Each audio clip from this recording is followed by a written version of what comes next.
नमस्कार, महायुद्ध ब्रेकिंग में आप सभी का बहुत स्वागत है। मैं हूं आपके साथ कृतिका सिंह।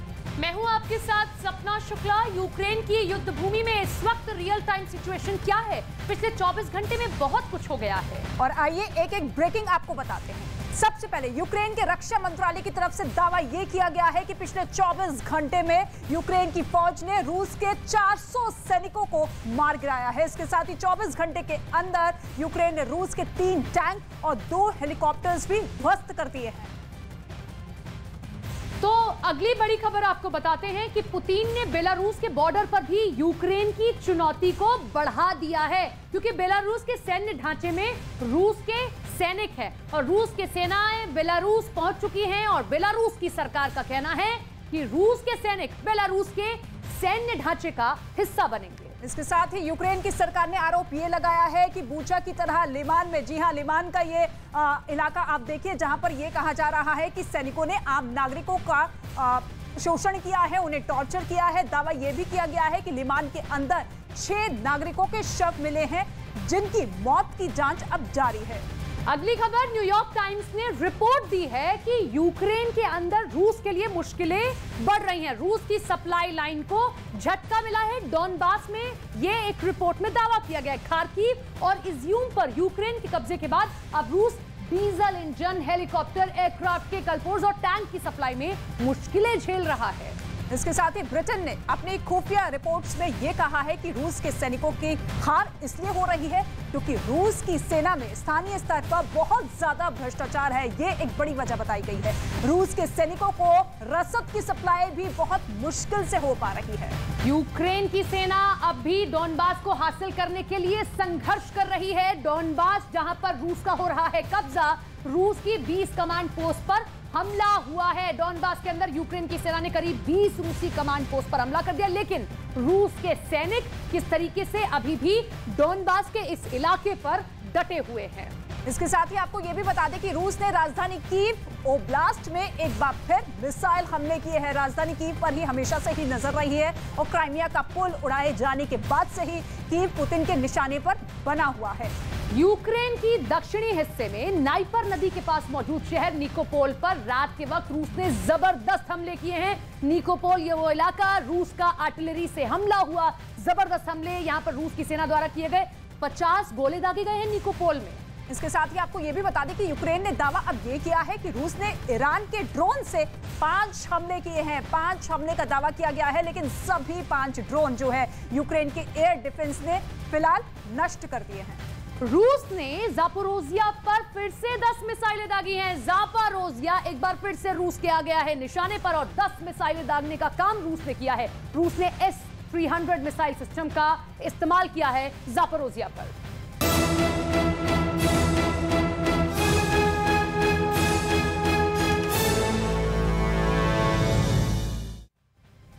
और प्रेसिडेंट पुतिन की वैश्विक तबाही की धमकी के बाद नाटो फोर्स ने एटमी हथियार निकाल लिए हैं।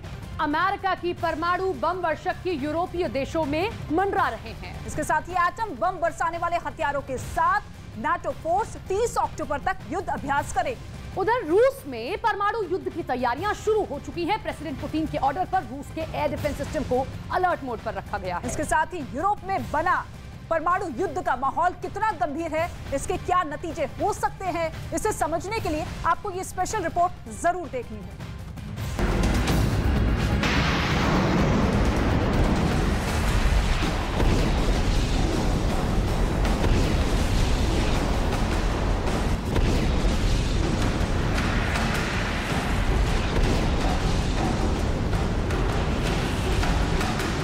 अब विनाश सिर्फ यूक्रेन में नहीं होगा।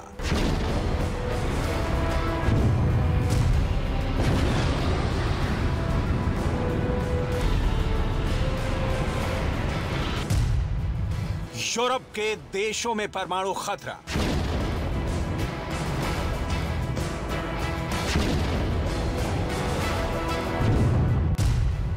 वैश्विक तबाही का अल्टीमेटम,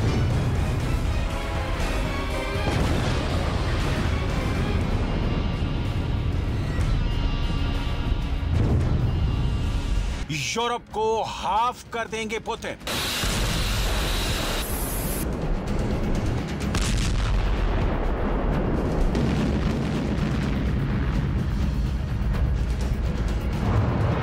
प्रेसिडेंट पुतिन धुन के पक्के हैं, दावे को सच कर दिखाते हैं। सिर्फ धमकी नहीं, धमाके कर दुनिया दहलाते हैं।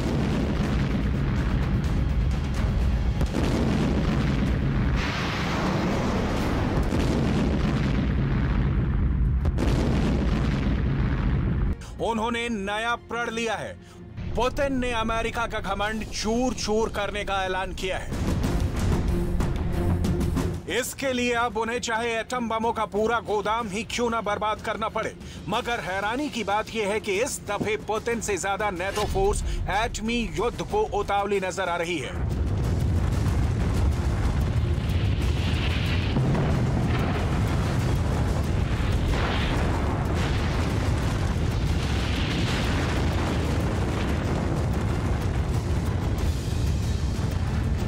नेटो फोर्स भी न्यूक्लियर हथियारों का जंगी ट्रेलर यूरोप में दिखाने जा रही है।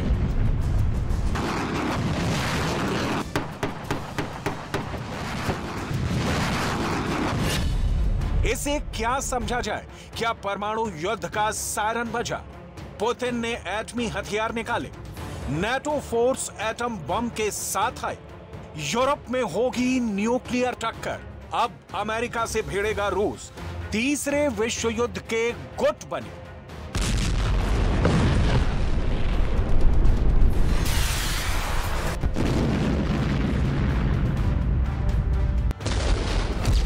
हो गई मुनादी, बैटलफील्ड में आ गए फौलादी। इस बार युद्ध के हथियार वैश्विक तबाही के हैं। वो बम जो फटता है तो त्राहिमाम मच जाता है, जिसके जद में आने पर इंसान भाप बन जाता है।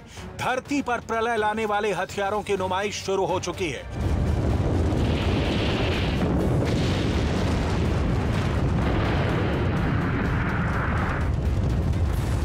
रूस न्यूक्लियर मिसाइल दिखा रहा है तो नेटो फोर्स न्यूक्लियर बमों के गोदाम का गेट खोलकर बैठी है।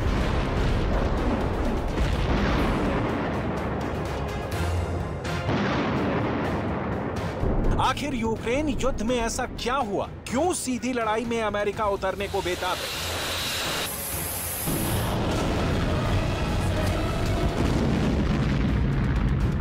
जानेंगे इस भयानक माहौल को किसने हवा दी, क्यों पुतिन का गुस्सा भड़काया गया, क्यों नेटो फोर्स भी फुल फॉर्म में आ गई। मगर उससे पहले जानते हैं रूस इस बार परमाणु हमले के लिए किस कदर सीरियस है। रूस में एटमी युद्ध की तैयारियां शुरू, फ्रंट पर एयर डिफेंस जैमर, संयुक्त टास्क फोर्स तैनात, रूस को अभेद्य किला बनाया।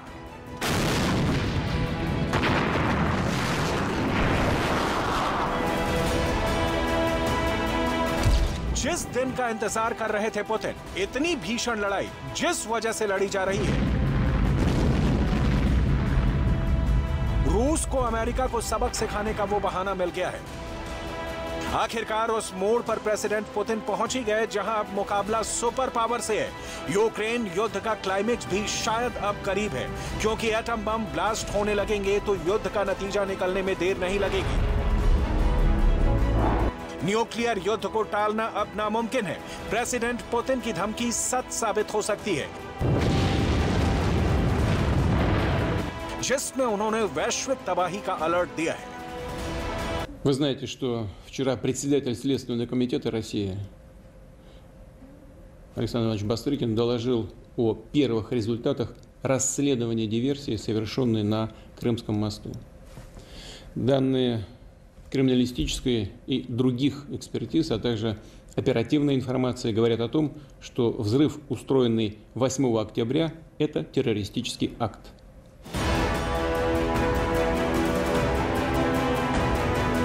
पुतिन की बातों से साफ है कि रूस से जो अब टकराएगा उसे एटम बमों से बेदम कर दिया जाएगा।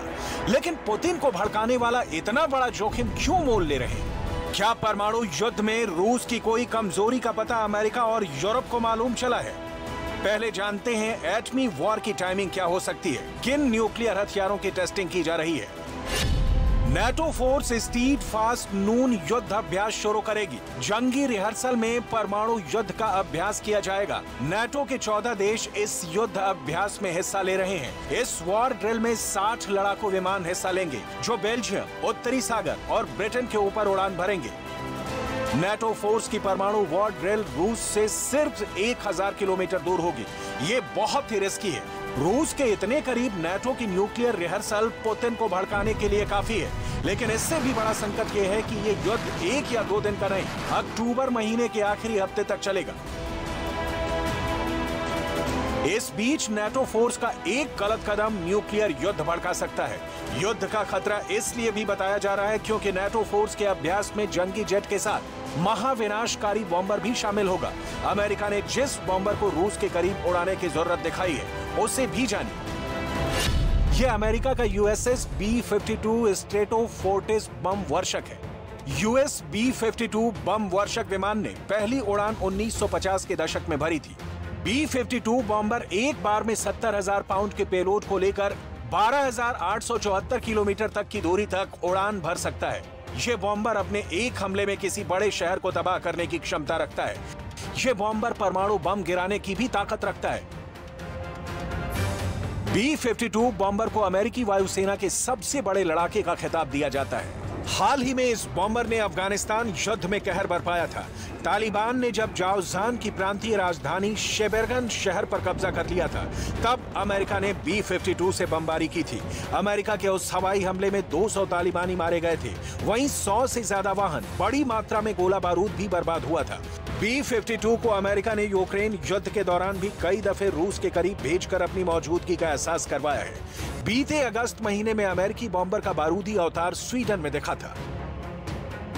स्वीडन के नॉरबॉटन काउंटी में अभ्यास के दौरान यूएस B-52 स्ट्रेटोफोर्टिस बम वर्षकों ने फायरिंग रेंज में स्थित लक्ष्यों पर बम गिराए थे। स्वीडिश धरती पर इस तरह का अभ्यास पहली बार किया गया था। उस अभ्यास में अमेरिका के 2 B-52 बम वर्षकों ने हिस्सा लिया था, जिनकी हवाई सुरक्षा में स्वीडिश वायुसेना के साथ JSS-39 ग्रिपेन लड़ाकू विमानों को तैनात किया गया था। B-52 ने कुल 3 बम गिराए, जिन्होंने पहले से निर्धारित लक्ष्यों को सफलतापूर्वक हिट किया। अमेरिका अपने बॉम्बर को बार बार रूस के नजदीक ले जाकर ये साफ कर रहा है कि उसे रूस को निशाना बनाने में वक्त नहीं लगेगा। उधर रूस भी इस खतरे को भांपते हुए न्यूक्लियर हमले से निपटने की तैयारी कर रहा है। इस तस्वीर में रूसी सोल्जर के पीछे दिख रहा हेलीकॉप्टर उसी तैयारी का हिस्सा है। ये रूस का अत्याधुनिक Mi-8 MTPR-1 electronic warfare helicopter है। यूक्रेन मोर्चे पर ऐसे हेलीकॉप्टरों की तैनाती कर दी गई है। Mi-8 MTPR-1 की EW प्रणाली 100 किलोमीटर दूर दुश्मन की शिनाख्त कर लेती है। इस हेलीकॉप्टर का सेंसर सिस्टम बहुत मजबूत है। इसका सिस्टम रेडियो फ्रीक्वेंसी आधारित हथियार प्रणालियों का मुकाबला करते हैं। यह हेलीकॉप्टर ड्रोन, जमीनी वाहनों और नौसेना के जहाजों की रक्षा के लिए बनाया गया है। रूस की सेना इस फाइटर हेलीकॉप्टर को जंग के दौरान कई बार मोर्चे पर ला चुकी है, लेकिन इस बार मामला बेहद सीरियस है, क्योंकि न्यूक्लियर युद्ध का राग एक तानाशाह भी अलाप रहा है। ये कोई और नहीं, प्रेसिडेंट पुतिन का जिगरी यार बेलारूस का तानाशाह लुकाशेंको है। अलेक्जेंडर लुकाशेंको ने यूक्रेन और पश्चिमी देशों को रूस को अलग थलग नहीं करने की चेतावनी दी है। लुकाशेंको ने साफ किया है कि पुतिन परमाणु हथियार का इस्तेमाल कर सकते हैं। लुकाशेंको ने बेलारूस की समाचार एजेंसी को इंटरव्यू देकर रूस को हाशिए पर धकेलने की साजिश को दुनिया के लिए खतरा बताया है। लुकाशेंको की इन बातों को बाइडेन समेत यूरोपीय लीडर बेहद गंभीरता से ले रहे हैं, जिसमें लुकाशेंको ने कहा, रूस ने अपनी स्थिति स्पष्ट कर दी है। भगवान न करें कि किसी रूसी क्षेत्र पर कोई हमला हो। यदि ऐसा होता है तो रूस सभी प्रकार के हथियारों का इस्तेमाल कर सकता है। हम पुतिन के सैन्य फैसलों में कोई दखल नहीं देंगे। लेकिन उनके इन बयानों ने हालात की गंभीरता को साफ किया है। लुकाशेंको की धमकी ऐसे वक्त में आई है जब ज़ेलेंस्की फास्ट ट्रैक से नेटो की सदस्यता की डिमांड कर रहे हैं। रूस ये पहले से साफ कर चुका है कि यूक्रेन का नेटो सदस्य बनना तीसरे विश्व युद्ध का आगाज होगा। इसे इसलिए भी तय माना जा रहा है क्योंकि रूस और अमेरिका में बातचीत की संभावना ना के बराबर बची है। हाल ही में पुतिन ने यह बयान देकर दुनिया को आगाह किया है कि वो अमेरिका के राष्ट्रपति जो बाइडेन से बातचीत की जरूरत नहीं समझते। जाहिर है, जब युद्ध का खात्मा बात से नहीं होगा तो नौबत क्या आनी है। अमेरिका और रूस में युद्ध की शुरुआत हुई तो सर्वनाश तय है, क्योंकि दोनों देशों के न्यूक्लियर हथियार इस धरती को बर्बाद करने के लिए काफी हैं। वैज्ञानिकों ने निष्कर्ष निकाला है कि अगर परमाणु युद्ध हुआ तो 45 मिनट के भीतर 31 लाख लोगों की जान जाएगी। युद्ध के पहले कुछ घंटों के भीतर कुल 900 लाख लोग मारे जाएंगे। वहीं स्विट्जरलैंड की agency international campaign to abolish nuclear weapon के मुताबिक एक परमाणु बम विस्फोट में लाखों लोगों की मौत हो सकती है। वहीं अगर 10 या सैकड़ों बम गिर गए तो ना सिर्फ लाखों करोड़ों मौतें होंगी, बल्कि धरती का पूरा क्लाइमेट सिस्टम ही बिगड़ जाएगा। We must demand the immediate negotiation of a peaceful end to the war in Ukraine, or we will end up in World War III, and there will be nothing left of our planet, all because stupid people didn't have a clue. They don't understand what they're dealing with, the power of nuclear. They have. आधुनिक दौर का परमाणु युद्ध महाविनाश का ऐसा तांडव होगा जिसकी कल्पना भी किसी ने नहीं की होगी। परमाणु युद्ध के इस अंजाम को जानते बूझते हुए भी इसकी धौंस जमाई जा रही है। गनीमत इतनी सी है कि अब तक न्यूक्लियर हथियारों को सिर्फ धमकाने और धौंस जमाने भर के लिए ही इस्तेमाल किया गया है। जिस दिन इसके धमाके शुरू होंगे, अफसोस जताने वाले भी नहीं बचेंगे।